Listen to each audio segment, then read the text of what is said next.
Abaganda babiraba bwe bagera nti ekigwo ekimu tekirobera mwana kutambula.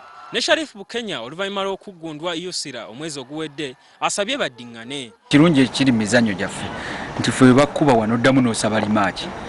Okusinzira ku kitunzi w'olulwana luno era nga yavunaanyizibwa ku by'okutegeka ennwana mu kibiina kya Uganda Kickboxing Federation Gombya bamaze okuddibwamu Jussila ng'akakasanga bw'agenda okudda mu Uganda bumwefuke ne Bukenya mu lulwana olugenda okuba olw'omusipi.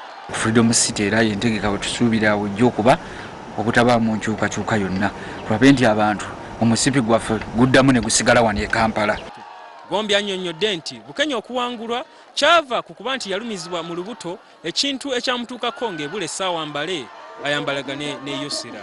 Olulwana luno lwakutegekerwako ennwana endala ezinajja abalabye ekifu ku maaso okuli n'olulwana wakati wa mwana muwala Patricia Apolot ne Sana Kasola enzalwa ya Finland n'endala.